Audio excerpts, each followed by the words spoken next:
पावसाळ्यात खाण्याची आणखीन एक गोष्ट म्हणजे गूळ. अनेक लोक मधुमेह असल्यामुळे चहामध्ये साखर घालू शकत नाहीत, परंतु ते गुळाचा चहा नक्की पिऊ शकतात. गुळाचा चहा जेव्हा आपण पितो त्याचे फायदे अनेक आहेत आणि पावसाळ्यामध्ये हे नक्की पिलं पाहिजे. गुळाचा चहा पिणं हे पावसाळ्यातील आरोग्यमित्र आहे आपला असं म्हणलं जातं. ह्याच्यामध्ये याचे फायदे इतके आहेत त्याचे फायदे की याच्यामुळे आपल्या शरीराला ऊर्जा तर मिळतेच आणि रोगप्रतिकारक शक्तीसुद्धा ते आपली वाढवतात. त्याचप्रमाणे गुळामध्ये झिंक असतं, सेलेनियम असतं, असे घटक असल्यामुळे रोगप्रतिकारक शक्ती वाढण्यासाठी खूप मदत होते.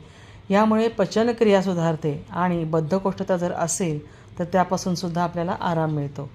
सर्दी खोकला या दिवसामध्ये होण्याच्या शक्यता असतातच. बहुतेक लोकांना पावसाळ्यात सर्दी खोकला नवीन ऋतू सुरू झाल्यामुळे होतोच. तर गुळाचा चहा पिल्यामुळे सर्दी आणि खोकल्यापासूनसुद्धा आपण दूर राहतो, आपल्याला आराम मिळतो. त्वरित ऊर्जा आणि थकवा जाण्यासाठी सुद्धा या गुळाच्या चहाचा खूप उपयोग होतो. गुळामध्ये नैसर्गिक साखर असल्यामुळे शरीराला त्वरित ऊर्जा मिळते आणि पावसाळ्यात थकवा जाणवत असेल तर गुळाचा चहा खूप फायदेशीर आहे, तेव्हा आपण हा प्यायला हवा. साखर आणि रक्तदाब ह्याच्यामुळे नियंत्रणात राहतात आणि रक्तातील साखरेची पातळीसुद्धा हे नियंत्रित करतात.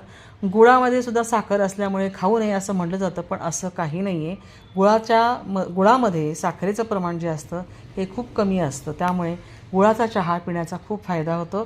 तुम्ही नक्की करून बघा आणि तुम्हाला फायदा झाल्यास मला नक्की कळवा. धन्यवाद.